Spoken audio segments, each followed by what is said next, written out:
Terima kasih Tuhan buat hari yang baru Engkau berikan bagi kami. Kami tetap menikmati anugerah-Mu selalu baru dalam hidup kami. Kami akan mendengarkan firman-Mu di dalam nama Tuhan Yesus Kristus. Haleluya. Amin. Puji Tuhan, saya percaya kita masih tetap ada gairah ya di dalam kita merenungkan kebenaran firman Tuhan. Pembacaan kita hari ini sudah sampai di dalam Mazmur pasal 51 sampai 55. Namun yang menjadi perenungan kita hari ini di dalam Mazmur pasal 54. Mazmur pasal 54, doa dalam menghadapi musuh. Ayat kedua, ketika orang Sif datang mengatakan kepada Saul, Daud bersembunyi kepada kami. Ayat yang ketiga, ya Allah, selamatkanlah aku karena nama-Mu, berilah keadilan kepadaku karena keperkasaanmu. Langsung saja ayat 6, sesungguhnya Allah adalah penolongku, Tuhanlah yang menopang aku. Kalau kita melihat perikopnya, doa dalam menghadapi musuh. Ayat 2 tadi kita sudah diberitahu di mana orang Zif datang melaporkan kepada Saul tempat persembunyian Daud. Jadi Zif ini boleh dikatakan mengkhianati Daud. Daud dalam satu permasalahan yang sangat besar. Kita tentunya sudah tahu bagaimana Saul terus memburu Daud, terus mengejar-ngejar Daud.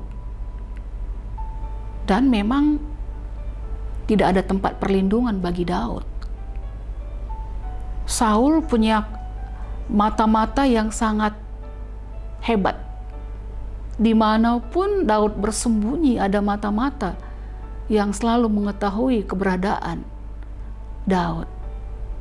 Dan memang hanya Tuhanlah tempat perlindungan Daud. Hanya kepada Tuhanlah Daud bisa lari. Maka dalam pasal 54 ini tadi, ini merupakan doa Daud kepada Tuhan. Dan kalau kita boleh melihat nanti bagaimana Tuhan itu menjawab doa Daud. Untuk kita mengetahui lebih detail ya, persoalan seperti apa dihadapi Daud, musuh-musuh seperti apa yang dihadapi Daud, dan bagaimana cara Tuhan itu selalu meluputkan Daud, melepaskan Daud dari ancaman-ancaman Saul dengan tentara-tentara tentunya yang selalu mengejar dia. Kita harus mundur di dalam 1 Samuel. Ya, ini sini kita boleh melihat peristiwa-peristiwa yang dihadapi oleh Daud ini, ya, pasal 23. Kalau pasal 23 ini, kalau kita melihat judulnya, Daud di Kehila, ya, Daud di Kehila. Kehila dalam ancaman orang Filistin. Filistin ingin memusnahkan Kehila. Tapi Daud ingin menyelamatkan Kehila, di mana kondisi Daud sedang dikejar-kejar oleh Saul, nyawanya sedang terancam. Tapi luar biasa Daud, dia masih memikirkan Kehila, di mana juga nyawa mereka terancam. Mestinya kan Saul yang memikirkan keselamatan Kehila, dia sebagai raja pada waktu itu. Namun Saul hanya mengejar Daud terus, ingin membunuh Daud terus. Kalau kita melihat ayat 3 ya, dalam 1 Samuel pasal 23, tetapi orang-orang Daud berkata kepadanya, ingatlah, sedangkan di sini di Yehuda kita sudah dalam ketakutan, apalagi kalau kita pergi ke Kehila melawan barisan perang orang Filistin. Jadi Daud bersama orang-orang dalam ketakutan. Tapi dalam ketakutan itu pun kita boleh melihat Daud tetap menolong Kehila.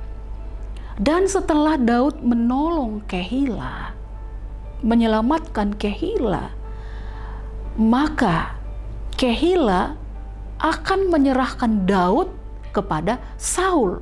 Wah, tentunya ini sangat menyakitkan ya. Air susu dibalas dengan air tuba. Udah diselamatkan, tapi diserahkan lagi nyawa Daud kepada Raja Saul. Dan Saul sudah tahu keberadaan Daud di Kehila. Keberadaan Daud di Kehila sudah terkepung ya, terjepit. Maka Saul berpikir kali ini Daud akan mati di tangannya. Dan kita boleh melihat memang Daud semakin mengejar, maksudnya Saul terus semakin mengejar Daud dan terus mengejar Daud. Ayat yang ke-7, kepada Saul diberitahukan bahwa Daud telah masuk ke Kehila. Lalu berkatalah Saul, Allah telah menyerahkan dia ke dalam tanganku, sebab dengan masuk ke dalam kota yang berpintu dan berpalang, ia telah mengurung dirinya. Jadi ketika Daud ada di Kehila, dia terkurung, dia terjebak di dalamnya. Maka Saul berpikir kali ini Daud benar-benar akan dapat dibunuh olehnya. Tapi Daud tetap melarikan diri dari Kehila karena dia tahu Saul akan Kehila akan menyerahkan dia, maka dia lari ya, dia lari. Ayat 13, lalu bersiaplah Daud dan orang-orangnya, kira-kira 600 orang banyaknya. Mereka keluar dari Kehila dan pergi kemana saja mereka dapat pergi. Apabila kepada Saul diberitahukan bahwa Daud telah meluputkan diri dari Kehila, maka tidak jadilah dia maju berperang. Di sini kita boleh melihat ya bahwa Daud pergi dengan orang-orangnya kemana? Ya kemana saja menyelamatkan dirinya. Ini tentunya satu hal yang menegangkan ya bagi Daud. Dia terus dikejar dan terus dikejar. Dan selanjutnya Daud ini pergi kemana ya? Ayat 14, maka Daud tinggal di padang gurun di tempat-tempat perlindungan. Ia tinggal di pegunungan di padang gurun Zif.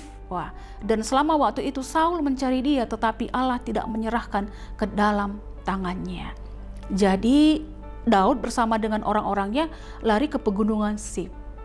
Dan di sini kita boleh melihat cara Allah bagaimana melindunginya.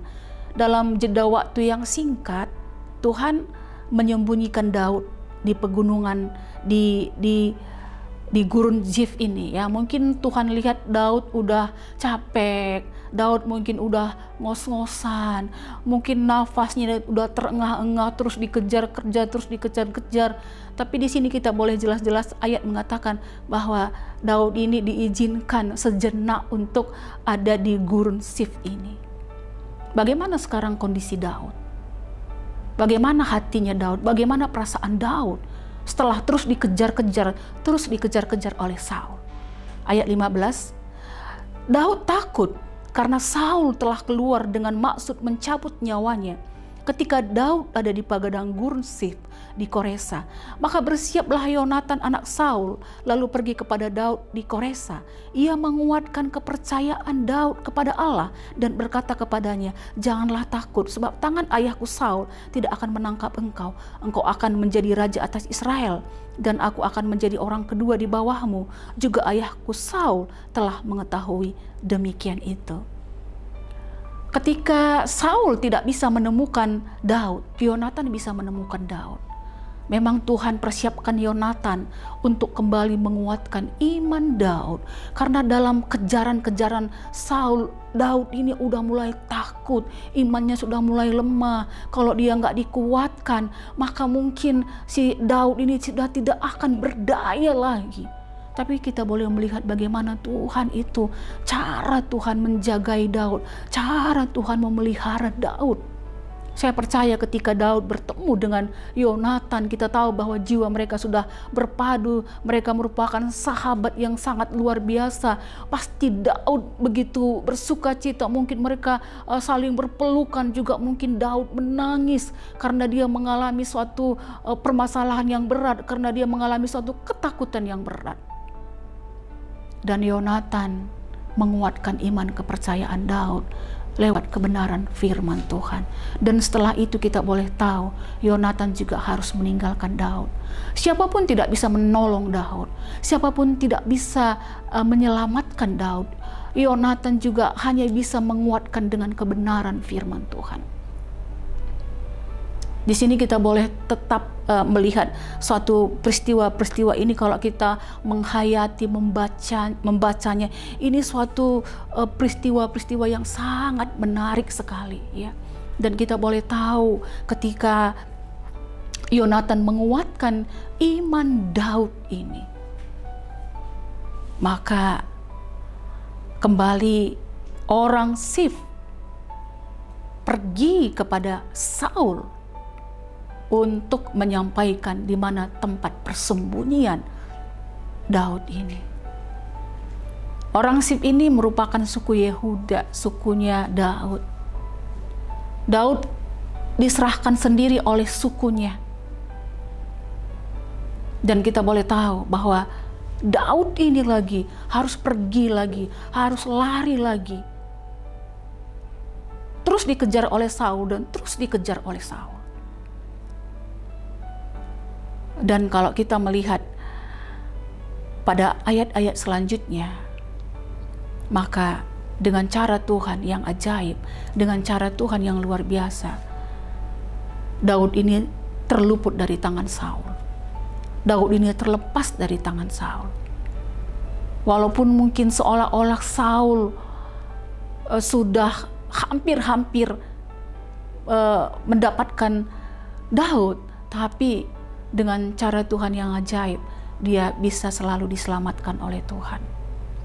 Di sini kita boleh banyak belajar, ya, bahwa penyertaan Tuhan tidak menghilangkan masalah. Namun dalam masalah kita, Tuhan selalu menyertai. Dengan caranya yang ajaib, dengan caranya yang luar biasa, akan sanggup menolong kehidupan kita senantiasa. Mungkin persoalan kita beruntun, tapi percayalah Tuhan itu akan sanggup menolong kita dengan caranya yang ajaib. Tuhan Yesus memberkati kita semuanya. Terima kasih Tuhan Yesus, pagi hari ini kembali kami datang kepadamu. Mari Roh Kudus, Engkau selidiki hati setiap kami Bapa. Biar Engkau dapati kami tetap setia, kami tetap memuji dan menyembah-Mu Bapa. Terima kasih Yesus. Selidiki aku, lihat hatiku, apakah ku sungguh mengasihi-Mu, Yesus. Kau yang Maha tahu dan menilai hidupku, tak ada yang tersembunyi bagimu.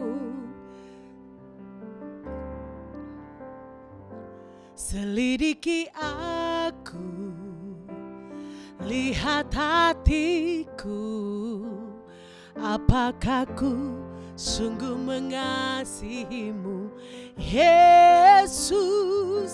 Kau yang Maha tahu dan menilai hidupku, tak ada yang tersembunyi bagimu. Telah kulihat kebaikan-Mu yang tak pernah habis di hidupku. Ku berjuang sampai akhirnya Kau dapati aku tetap setia.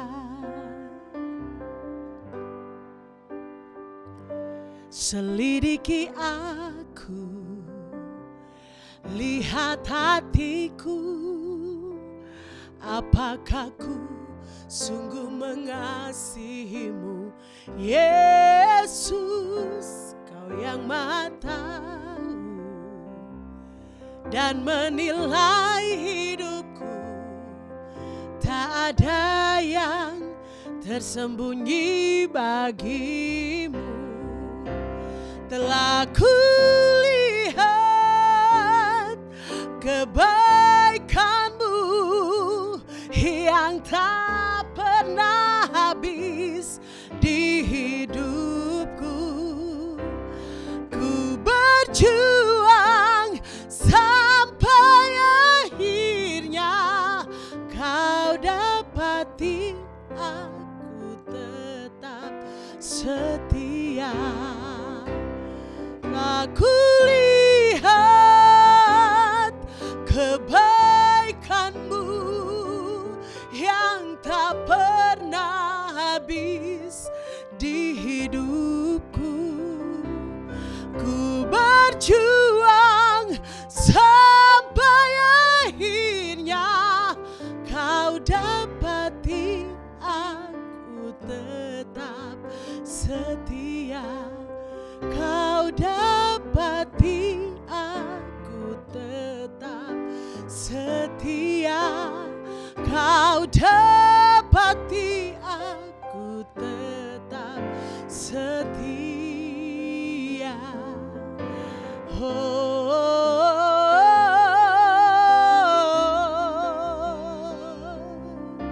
Selidiki aku Tuhan, lihat hati kami Yesus. Biar kami sungguh-sungguh mengasihi-Mu dengan segenap hati.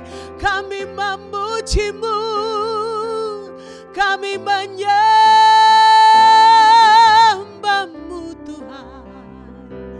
Kami bersyukur, terpujilah Tuhan, terpujilah nama-Mu Yesus.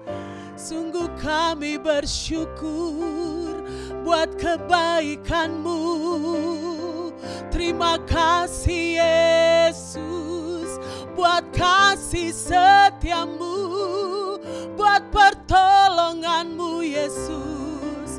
Terima kasih Roh Kudus, hati kami memuji-Mu, kami menyembah-Mu Yesus. Ya ramo rabaya shikaranamo, haleluya haleluya. Ya ramo, thank you Jesus. Penuhi hati kami untuk memuji-Mu, untuk menyembah-Mu Yesus. Kami tinggikan nama-Mu, kami cari wajah-Mu Yesus. Ya rarabaya shenararabo, haleluya. Ya rarabatakarayana borabaya shenararabo. Penuhi kami dengan Roh-Mu Bapa, penuhi kami Roh Kudus. Sungguh kami tak dapat hidup tanpa kasih-Mu. Haleluya, haleluya, haleluya Yesus. Haleluya, haleluya Yesus. Terpujilah nama-Mu Tuhan. Bapa, kami bersyukur kami boleh bangga memiliki Engkau Tuhan. Haleluya, haleluya, haleluya Yesus.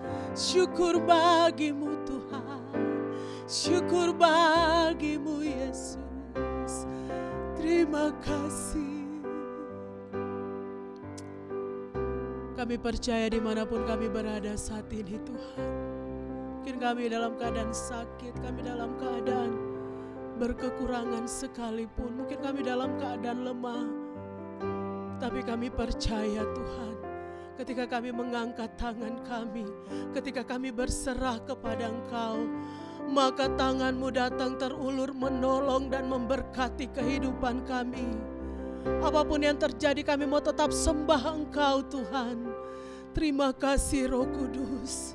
Terima kasih Roh Kudus. Terima kasih Roh Kudus. Kami percaya Engkau tidak pernah meninggalkan kami Tuhan. Terima kasih Yesus. Terima kasih Tuhan.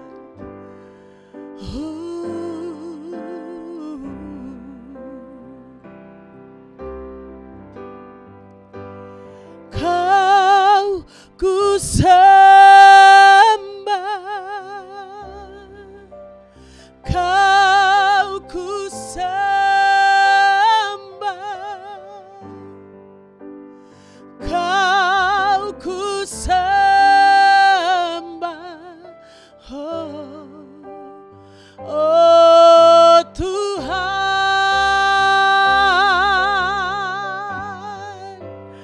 Kau ku sembah, Kau ku sembah. Thank you Jesus. Kau ku sembah, oh Tuhan, haleluya. Kau ku sembah, Kau ku sembah, Kau ku sembah,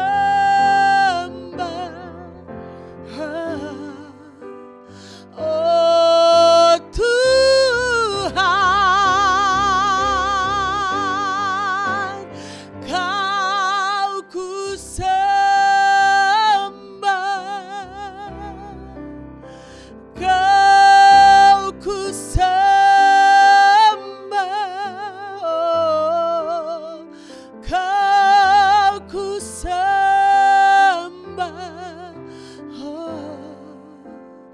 oh Tuhan,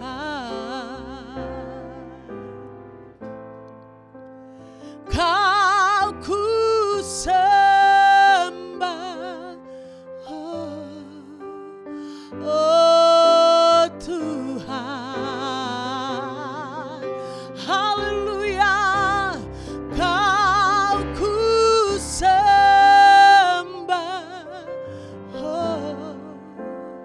oh Tuhan.